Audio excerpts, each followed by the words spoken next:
Good morning मित्रों, कैसे हैं आप सब लोग। थोड़ा सा अंतराल आ गया है इस वीडियो में भी, लेकिन हमने जहाँ से छोड़ा था वहाँ से अब स्टार्ट करते हैं। हमारी किंडरगार्टन विधि चल रही थी और उस विधि को हम एक बार और रिपीट कर लेते हैं। सबसे पहले मैंने बताया था कि हमारी विधि है और इसका नाम था किंडरगार्टन। इस विधि में हमने अब तक पढ़ लिया कि इसके जनक फ्रॉबेल हैं, जो कि जर्मन के प्रसिद्ध शिक्षा शास्त्री हैं। ये विधि 4 से 8 साल के बच्चों के लिए है और फ्रॉबेल ने 1837 में विद्यालय खोला और 1839 में नाम रख दिया किंडरगार्टन। फिर हमने पढ़ा कि फ्रॉबेल ने बच्चों को स्वतंत्रता दी जिससे वो अभिव्यक्ति कर सके, और अभिव्यक्ति के साधन बताए थे कितने? 3, गीत, गति और रचना। ऐसे ही इस विधि के सिद्धांत भी कितने बताए थे हमने? 3, क्रियाशीलता का सिद्धांत, एकता का सिद्धांत और अभिव्यक्ति का सिद्धांत। फिर हमने पढ़ा था कि इस विधि में कैसे पढ़ाया जाता है। तो फ्रॉबेल ने बच्चों को पढ़ाने के लिए उपहार लिए और उन उपहारों के प्रकार थे, यानी टाइप्स थे 20 प्रकार के। फिर हमने बताया कि टोटल संख्या उपहारों की कितनी थी? 7 थी। और अक्षर ज्ञान के लिए फ्रॉबेल ने लकड़ी और डोरे और यानी छड़ जिनको कहते हैं और घड़ियों का इस्तेमाल किया, जिनके माध्यम से अक्षर ज्ञान सिखाया। अब यहाँ से आगे का हम पढ़ते हैं कि इस विधि की जो कार्य प्रणाली है वो क्या है। अगली हेडिंग आप लोग चाहे अपनी कॉपी में लिख रहे हैं तो कार्य प्रणाली के नाम से लिख सकते हैं। कार्य प्रणाली के अंतर्गत पहला पॉइंट, फ्रॉबेल ने कहा कि जो विद्यालय है ना, विद्यालय क्या नाम था उसका? किंडरगार्टन। जो विद्यालय है वह बालकों की, किसकी? बालकों की आवश्यकता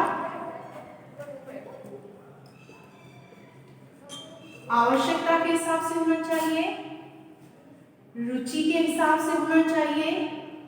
विद्यालय में इवन जो फर्नीचर भी है ना, वो भी किसके हिसाब से होना चाहिए? बच्चों के हिसाब से। विद्यालय में जो आपके खेल का मैदान है, किसका मैदान? जो आपके खेल का मैदान है वो भी बच्चों की आवश्यकता और रुचि के हिसाब से होना चाहिए। विद्यालय का जो भवन है और भवन पे जो कलर है, रंग है, वो सब किसकी आवश्यकता रुचि के हिसाब से होना चाहिए? बच्चों की आवश्यकता व रुचि के हिसाब से होना चाहिए। कहने का मतलब है मित्रों कि आप जो विद्यालय बना रहे हैं वो किसके हिसाब से होना चाहिए? बालकों की आवश्यकता क्या है और बालकों की रुचि क्या है। क्योंकि हम पहले ही बता चुके हैं कि हमारा जो बच्चा है वो कितने साल का है? 4 से 8 वर्ष का। कितने साल का है? 4 से 8 वर्ष का। अब ये जो बच्चा है हमारा, इसे हमें पढ़वाना है तो हमें कैसी चीजें रखनी होंगी? जो रुचात्मक। इसीलिए फर्नीचर कैसा होना चाहिए? बच्चों की रुचि के हिसाब से। कैसे? आप देखो, आप इंग्लिश मीडियम विद्यालय में जाते होंगे तो आपने देखा होगा हरी, पीली, नीली, इस तरह की चेयर्स होती हैं जो बच्चों को, छोटी छोटी चेयर्स होती हैं जो बच्चों को अपनी ओर क्या करती हैं? आकर्षित करती हैं। खेल का मैदान, बहुत सारे वहाँ पे खेल के ऐसे चीजें लगी रहती हैं जिसमें बच्चे खेलते हैं। इस तरह फिसलने वाले बहुत सारे इंडोर गेम्स होते हैं। भवन, आपने मोस्टली देखा होगा जितने भी इंग्लिश मीडियम विद्यालय होते हैं उनमें कलर देखा होगा, या तो एकदम से ऑरेंज, एकदम से बहुत डार्क ग्रीन, यानी कि डिफरेंट ऐसे कलर्स होते हैं जो बच्चों को अपनी ओर क्या करते हैं? आकर्षित करते हैं। तो इस प्रकार से हमें विद्यालय का निर्माण करना चाहिए। अब हमारा दूसरा पॉइंट आता है, बेहद इंपॉर्टेंट है। इन विद्यालयों में, कौन सी विद्यालयों में? किंडरगार्टन विद्यालयों में मोस्टली कितनी नियुक्ति होनी चाहिए? महिला अध्यापिकाओं की ही, यानी महिला अध्यापिकाओं की ही नियुक्ति होनी चाहिए। फ्रॉबेल ने बल दिया कि सबसे ज्यादा हम जो, अगर हम अध्यापक नियुक्त करना चाहते हैं तो वो अध्यापक हमारे कैसे होने चाहिए? महिला अध्यापिका होनी चाहिए। क्यों होनी चाहिए? क्योंकि हमारा बच्चा कितने साल का है?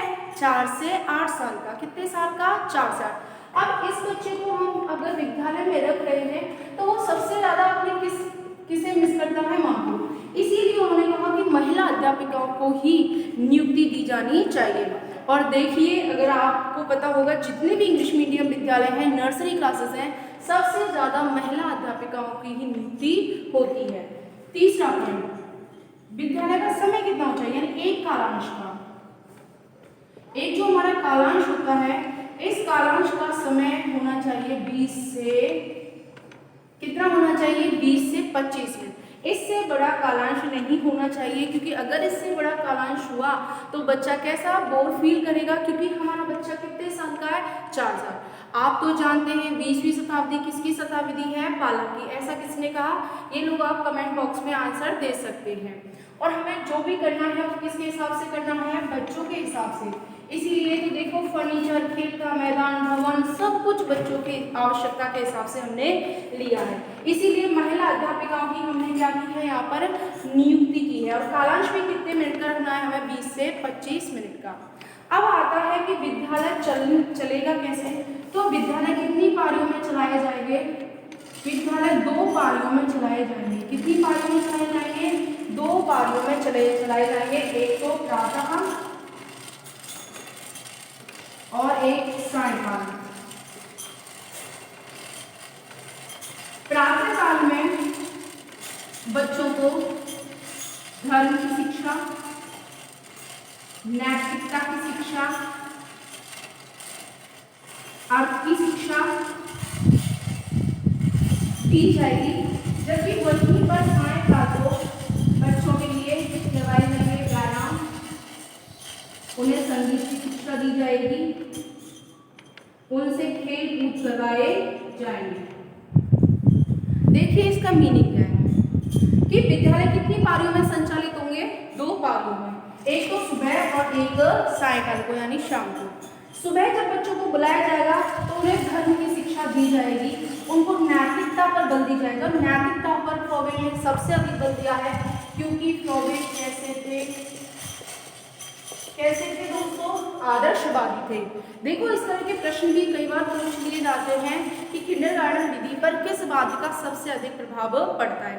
अगर वहां पर आदर्शवाद आता है तो ठीक है, अगर आदर्शवाद नहीं आता है और वहां पर हमें मिल जाता है कौन सा वाद, प्रगतिवाद, तो ये भी आंसर हमारा कैसा होगा, राइट। देखो बहुत सारी चीजें हैं जो मैं आपको आगे आने वाली क्लासेस में बताती जाऊंगी।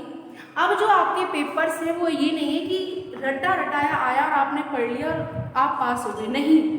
आप पिछले 2 साल से रीड देख लीजिए, सीटेट आप देख ही लीजिए, और जितने भी केंद्र में जितने एग्जाम होते हैं उन पेपर्स की आप प्रकृति देखिए, उनका नेचर देखिए।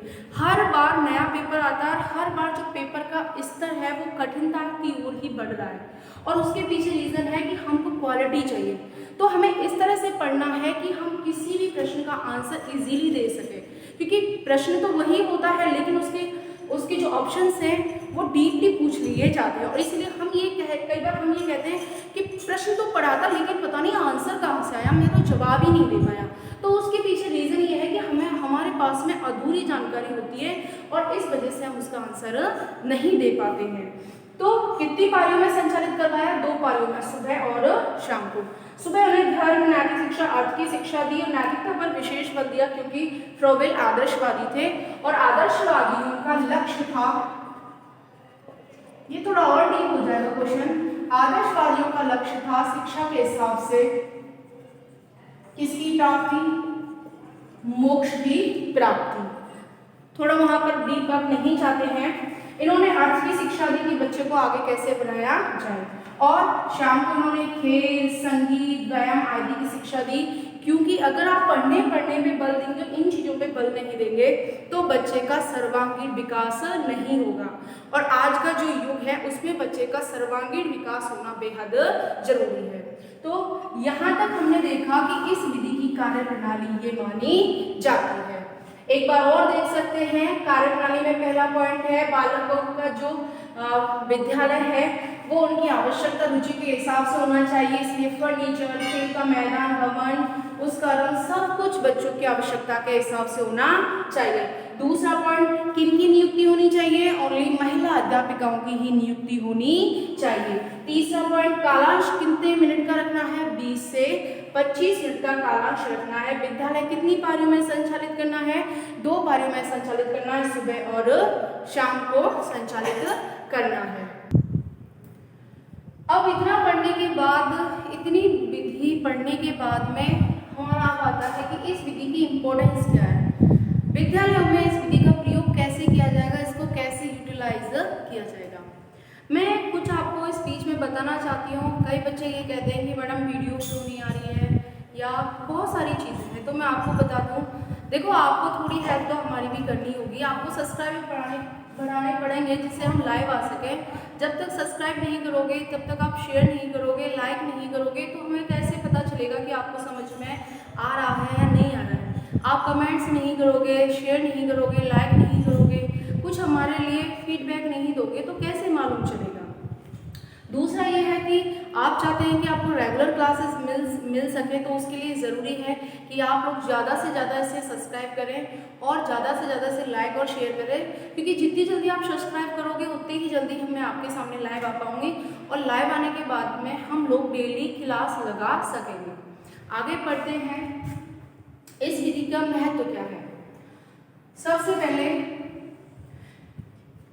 फ्रॉबेल ने कहा कि हमारा बच्चा कितने साल का है, 4 से 8 साल का बच्चा है।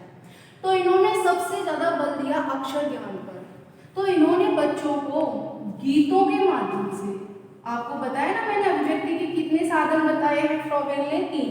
अगर आपको याद नहीं है तो एक बार मैं और लिख देती हूँ। गीत, गति और रचना, इन तीनों के माध्यम से बच्चे से हमें क्या करवानी है, अभिव्यक्ति करवानी है। तो फ्रॉबेल ने कहा कि गीतों के माध्यम से, और गीत कैसे होने चाहिए, तुकान तो होने चाहिए, जिनमें यानी तुक लगनी, यानी तुक आनी चाहिए, जिससे बच्चों को उनको गाने में क्या इंटरेस्ट आए। तो गीतों के माध्यम से जो हमारी क्या होती है, वर्णमाला, वर्णमाला के अक्षरों को सिखाया जाता है। कैसे, कि गीतों के माध्यम से। और गीत भी कैसे होने चाहिए, हमारे तुक वाले आने चाहिए, और तुक भी होनी चाहिए बाद में भी, और लास्ट में भी होना चाहिए कि उसमें तुकांत आए। तो उसके माध्यम से हम वर्णमाला के किनको सिखाएं, अक्षरों को। जैसे कि याद करो, आप अपने बचपन में देखा होगा कि आ से अनार अम्मा लेके आई, आ से आम मीठे मीठे, ई से इमली तीखी तीखी। तो ये किसके अक्षर हैं, वर्णमाला के। और इन वर्णमाला में क्या बने हुए हैं, गीत। और गीत भी कैसे हैं, ये तुकांत है, जो बच्चे को अपनी ओर क्या करते हैं, आकर्षित करते हैं। तो हर एक वर्णमाला के जितने अक्षर हैं, उन अक्षरों के गीत बना दिए और बच्चों को गीतों के माध्यम से सिखवाया गया। दूसरा महत्व है इस विधि में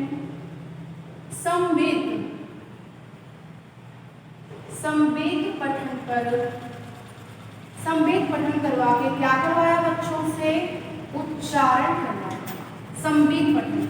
हालांकि हम इसके बारे में बहुत पढ़ेंगे, लेकिन अभी थोड़ा सा मैं बताती हूँ। संवेद का मतलब होता है एक साथ स्वर में गाना। तो बच्चों से संवेद पठन करवाया, संवेद पठन करवाकर बच्चों से क्या करवाया, उच्चारण।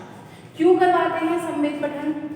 संवेद पठन में सबसे ज्यादा बल दिया जाता है उच्चारण पर, कि जो लोग झिझकते हैं, जो बच्चे झिझकते हैं, जो बच्चे बोल नहीं पाते हैं, वो संवेद पठन में अपनी अभिव्यक्ति करवाते हैं और उनके उच्चारण को क्या करवाया जाता है, शुद्ध करवाया जाता है। तो शुद्ध उच्चारण पर बल दिया जाता है, किसके माध्यम से, संवेद पठन के माध्यम से बल दिया जाता है। तीसरा है कहानी के माध्यम से।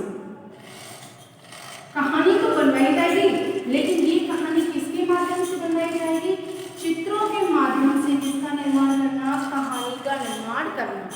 बच्चों के सामने कोई भी चित्र रख दिया जाएगा, ठीक है, और इस चित्र के माध्यम से बच्चे की क्या है, कहानी का निर्माण करवाया जाएगा। किसका निर्माण करवाया जाएगा, कहानी का। और ये कहानी ऐतिहासिक, पौराणिक, जो बच्चों में नैतिकता का विकास करती हैं, ऐसे चित्र बना करके कहानी का निर्माण करवाया जाता है, जो बच्चों में नैतिकता का क्या करता है, विकास करता है। तो चित्रों के माध्यम से बच्चों से क्या बनवाई गई थी, कहानियां बनवाई गई थी। तो इस विधि की अगर महत्व की तरफ देखें तो सबसे बड़ा महत्व यही है कि गीतों के माध्यम से वर्णमाला के एक एक अक्षर को क्या करवाया जाता है, याद करवाया जाता है।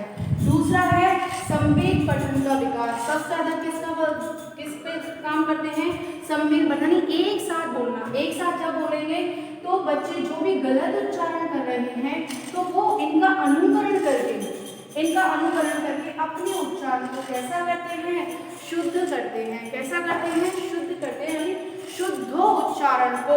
और ये शुद्ध उच्चारण किसके माध्यम से होगा? अनुकरण के माध्यम से। जब हम भाषा पढ़ाते हैं ना, भाषा टॉपिक, उसमें बताया जाता है कि भाषा को सीखने का सर्वोत्तम गुण माना जाता है अनुकरण, यानी कि भाषा को सबसे ज्यादा सीखा जाता है किसके माध्यम से? अनुकरण के माध्यम से। तो बच्चे संवेद पठ में उच्चारण करके शुद्ध अपना उच्चारण करेंगे वो किसके माध्यम से? अनुकरण के माध्यम से। और अगला था कि बच्चों के सामने चित्र रखे जाएंगे और इन चित्रों के माध्यम से बच्चे से क्या बनवाई जाएंगी? कहानियां बनवाई जाएंगी। और उन कहानियों में सबसे ज्यादा बल दिया जाएगा ऐतिहासिक कहानियां होंगी, पौराणिक कहानियां होंगी, जो बच्चों में नैतिकता का क्या करती हैं? विकास करती हैं। तो ये हमारी कौन सी विधि हुई? किंडरगार्टन विधि हुई, जो अब कंप्लीट हो जाती है। अब आप देखो कि इस विधि में ऐसा क्या है जो जिसे हम जरूरी नहीं है कि इसको हम यूटिलाइज करें या हम ये कहें कि इस विधि के दोष क्या निकलाए। हालांकि कोई भी विधि दोष ऐसा नहीं है, हर विधि के कहीं ना कहीं कुछ ना कुछ तो दोष रह ही जाते हैं। अगर हम इस विधि में देखें, अगर इसके महत्व हैं तो दोषों पे भी बात कर लेते हैं। कहीं ना कहीं ये विधि कैसी है? जो हमारा हमेशा से तकिया कलाम रहता है, एक मिनट मैं थोड़ा ये साफ कर देती हूँ यहाँ से, आप अपनी कॉपी में लिख लीजिएगा। अब इस विधि में थोड़े बहुत दोष निकल के आते हैं, उन पर चर्चा कर लेते हैं। ये विधि जैसी है, खर्चीली है। कैसी है ये विधि? खर्चीली है, यानी धन क्या लेती है ये विधि? ये विधि धन अधिक लेती है और विधि क्या लेती है? समय भी लेती है। देखो याद करो, फ्रोबेल ने कितने प्रकार के उपहार अपनाए थे? 20 प्रकार के। और इन 20 प्रकार की वस्तुओं को क्या नाम दिया था फ्रोबेल ने? उपहार। तो इन उपहारों को जब हम लेते हैं काम में, तो इस विधि के लिए थोड़ा हमें धन खर्च करना पड़ता है और विधि सिखाते हैं तो क्या लेती है? ये समय भी लेती है। अगर हम इस प्रकार से देखे जाए तो ज़्यादा तो इसमें कुछ और दोष नहीं मिलते हैं, बस यही है कि ये विधि समय और धन अधिक लेती है। और आप अगर इस विधि के बारे में बात करें तो वर्तमान में ये विधि हमारे इंग्लिश मीडियम जितने भी विद्यालय हैं उनमें इस विधि का प्रयोग किया जाता है। आपकी एलकेजी और यूकेजी, अगर आप इन शब्दों के बारे में चर्चा करें तो लोअर किंडरगार्टन और अपर किंडरगार्टन। इन एलकेजी यूकेजी क्लासेस में, नर्सरी क्लासेस में हम किससे पढ़ाते हैं? किंडरगार्टन विधि से, यानी कि बालक उद्यान विधि से ही पढ़ाते हैं। तो इसीलिए ये विधि 4 से 8 साल के बच्चों के लिए विशेष उपयोगी है, क्योंकि इसमें उपहार काम में लिए जाते हैं, गीतों के माध्यम से पढ़ाया जाता है जो बच्चों के लिए विशेष रुचिकर होते हैं। तो ये विधि हमारी आज यहीं पर समाप्त होती है। अगली विधि हम जो पढ़ेंगे, देखो अभी तो हमारी विधि चल रही है ये प्राथमिक स्तर के लिए चल रही है, और कुछ बच्चों को अगर कंफ्यूजन हो तो मैं आपको पहले भी बता चुकी हूँ कि अगर आप सिर्फ रीडिंग को लेके काम कर रहे हैं तो थोड़ा सा अपने दिमाग को थोड़ा ब्रॉड कीजिए, क्योंकि आपको शायद पता होगा कि इस समय सबसे ज़्यादा रीड के साथ साथ में GSSB और KVS दोनों में ही जो आपकी वैकेंसीज हैं वो वेटेड हैं और कभी भी आ सकते हैं। और अगर हमें DSSB PRT स्पेशली एलिजिबल वाले बच्चों से बात करें तो अगर वो DSSB अगर वो STC वाले हैं और वो तो उनके लिए DSSB PRT बनता है, जिसमें स्पेशली इन विधियों में से बहुत पूछा जाता है। हमने पहले आपसे वादा किया था कि हम अपनी जो क्लासेस हैं वो 0 से स्टार्ट करेंगे और इस 0 से आपको जो आपका लास्ट टॉपिक है मूल्यांकन तक और शिक्षण सहायक सामग्री, ये सारी की सारी चीज़ें आपको कराई जाएंगी। लेकिन बच्चों उसके लिए ज़रूरी है कि आप इस चैनल को लाइक करें, सब्सक्राइब करें, जिससे कि हम जल्दी से जल्दी आपके साथ में लाइव आ सकें और हमारी जो रेगुलर क्लासेस हैं आपके लिए चल सकें। और जो लोग मेरे से पढ़े हैं वो अच्छे से जानते हैं, जब तक हमारी 60 से लेकर के 70 क्लासेस मैथमेटिक्स की नहीं होती, हमारी शिक्षण विधियाँ कंप्लीट नहीं होती। क्योंकि हम सिर्फ आपको ये नहीं कि थोड़ा थोड़ा गिना चुना पढ़ा दिया और बात करके बढ़ नहीं, आपको 0 से पढ़ाते हैं, इसलिए इतनी क्लासेस आपकी लगती हैं। तो अब तक ये हमारी किंडरगार्टन हुई, कल हम मोंटेसरी विधि पढ़ाएंगे। अगर आपके पास में कोई बुक है किसी प्रकार की सामग्री है तो आप वहाँ से थोड़ा बहुत पढ़ सकते हैं, और जब आप कमेंट करें अगर आपको कोई भी दिक्कत आ रही है तो वहाँ पर आप क्वेश्चन पूछ सकते हैं। अभी हमारी इन्हीं विधियों को लेकर चर्चा रहेगी और अगली विधि मोंटेसरी होगी, लेकिन आप चाहते हैं कि जल्दी से आपका सिलेबस पूर्णता की ओर बढ़े तो आप ज़्यादा से ज़्यादा सब्सक्राइब करें, लाइक करें और शेयर भी करें। हमें पता तो चलना चाहिए कि आपको समझ में आ रहा है या नहीं आ रहा है, आपको कैसा लग रहा है, कैसा नहीं लग रहा है। क्योंकि पहले तो आपकी इतनी डिमांड थी, लेकिन अभी तो वो डिमांड निकलती नहीं है, क्योंकि एक वीडियो डाली जा चुकी है, लेकिन ऐसा कोई खास रिस्पॉन्स मेरे को देखने को नहीं मिला। स्वास्थ्य संबंधी जो भी चीज़ें थी उनको बहुत जल्दी रिकवर किया जा रहा है, लेकिन आप जितना सब्सक्राइब करेंगे, शेयर करेंगे, लाइक करेंगे, कमेंट करेंगे, उतने ही जल्दी मैं लाइव आ सकूँगी और हमारी क्लासेस डेली चल सकेंगी। इसीलिए ज़्यादा से ज़्यादा लाइक करें, सब्सक्राइब करें और शेयर करें। धन्यवाद।